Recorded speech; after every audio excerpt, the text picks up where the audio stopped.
सोचो जो दिख रहा है सो मैं नहीं हूं। ध्यान में क्या विचार करो? सोचो जो दिख रहा है सो मैं नहीं हूं। क्या दिख रहा है? हम आंखों से ही देख सकते हैं, और आंखों से जो दिखेगा वो दृश्य होगा, और जो दृश्य होगा वो बाह्य पदार्थ पर आधारित होगा, बाह्य वस्तु पर आधारित होगा। अंदर का तो कुछ दिखाई देता नहीं, दिखाई तो बाहर का देगा। तो जो दिख रहा है सो मैं नहीं हूं, किंतु जो देख रहा है सो मैं हूं।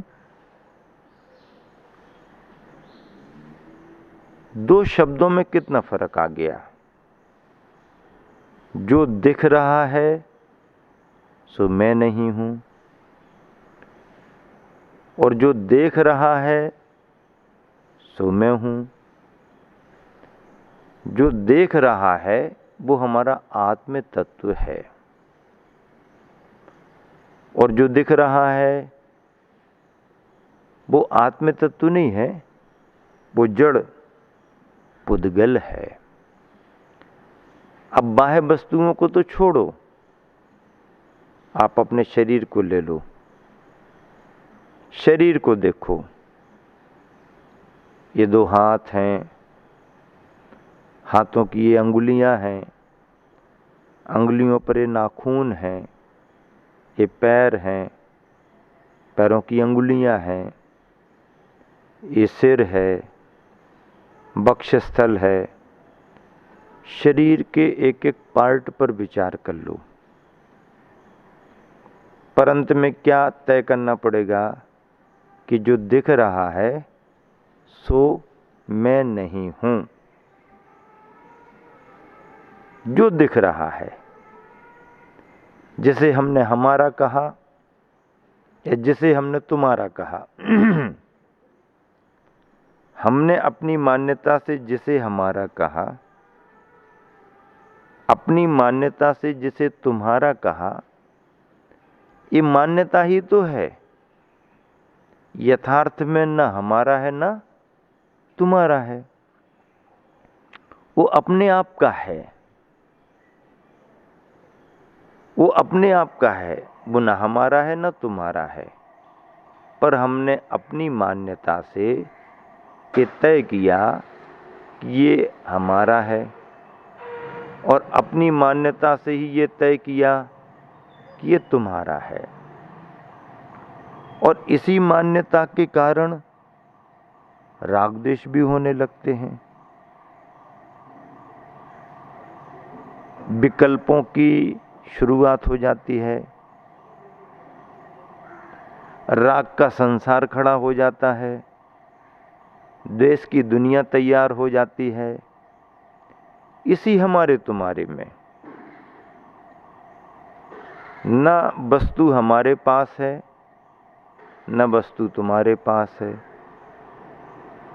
न हम लेके आए थे न तुम लेकर के आए, न हम लेकर के कहीं जाएंगे न तुम लेकर के जाओगे। लेकिन विचारों में, मान्यताओं में हमने हमारा तुम्हारा इतना कर लिया कि एक ही जमीन पर इतने सारे प्लाट बन गए।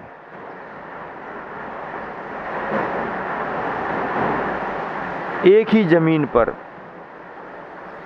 इतने सारे प्लाट बन गए, एक ही जमीन पर इतने सारे प्रदेश बन गए, और एक ही जमीन पर इतने सारे देश बन गए। जमीन एक है, इतने सारे देश जमीन पर, एक देश में इतने सारे प्रदेश जमीन पर, एक प्रदेश में इतने सारे जिले जमीन पर, एक एक जिले में इतने नगर, उपनगर, गांव, और हर जगह रहवासियों के इतने इतने सारे प्लॉट, यहाँ से यहाँ तक हमारी जगह है, यहाँ से वहाँ तक तुम्हारी जगह है।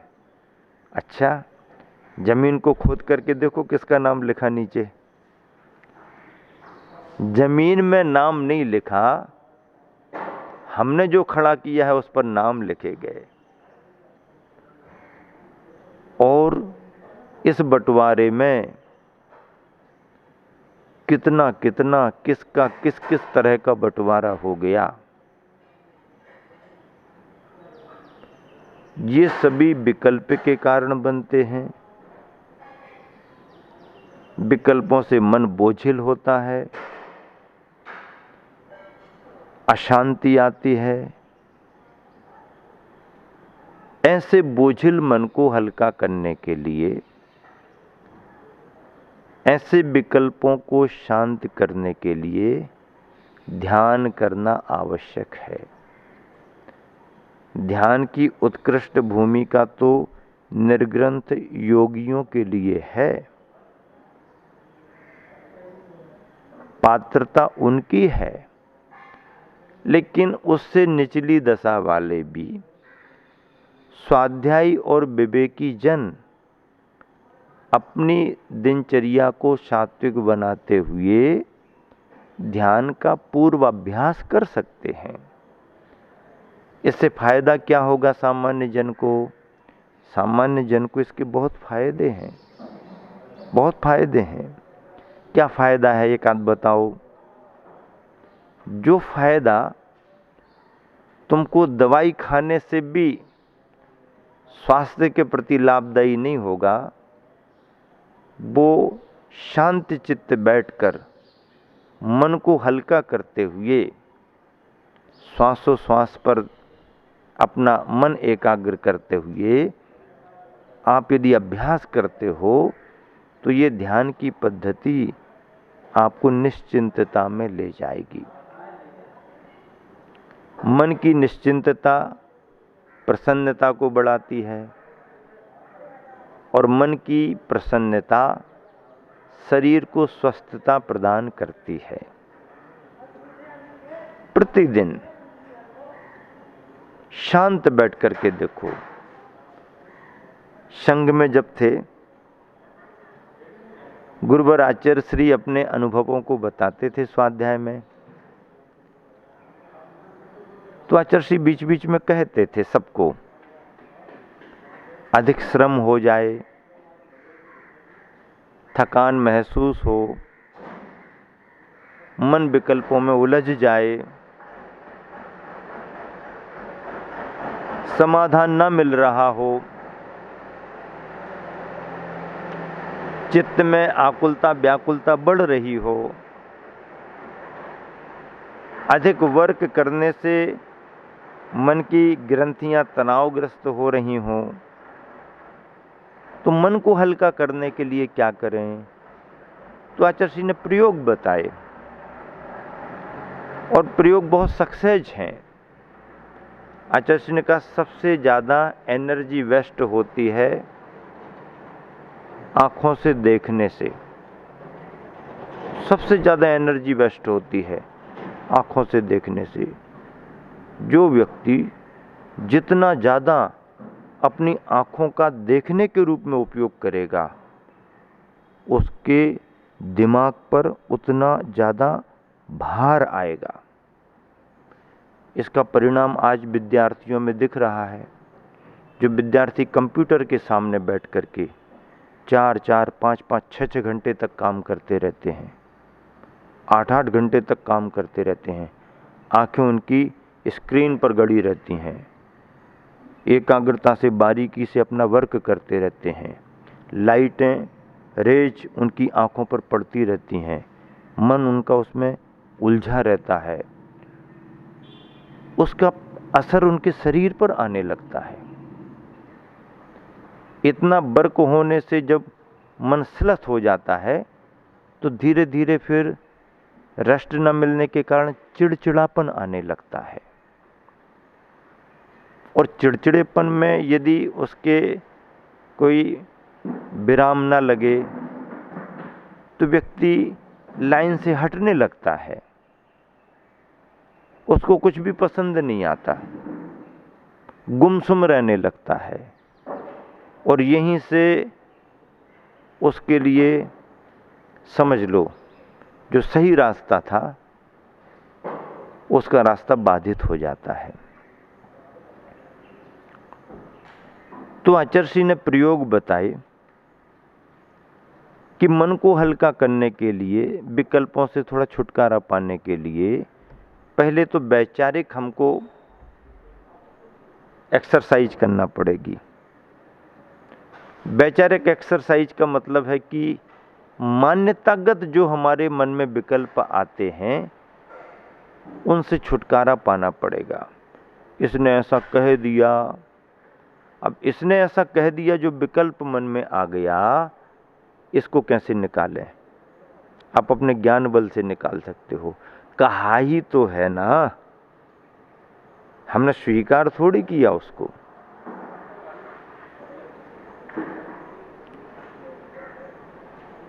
इसने ऐसा कह दिया, मैं नहीं कर पाया, मुझे इतना करना था, लोग बहुत प्रोग्रेस कर रहे हैं, हम नहीं कर पा रहे हैं, आदि तमाम कारण हो सकते हैं।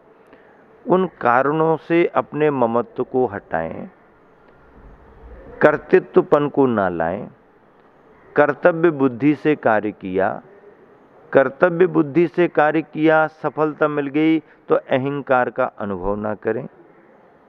अक्सर करके इंसान की कमजोरी है कि अपने कर्तृत्व में यदि सफलता मिलती है तो हम अहंकार भाव लाते हैं, और अपने कर्तृत्व में यदि सफलता नहीं मिलती है तो हम निराशा की ओर चले जाते हैं। दोनों बातें ठीक नहीं, दोनों बातें ठीक नहीं।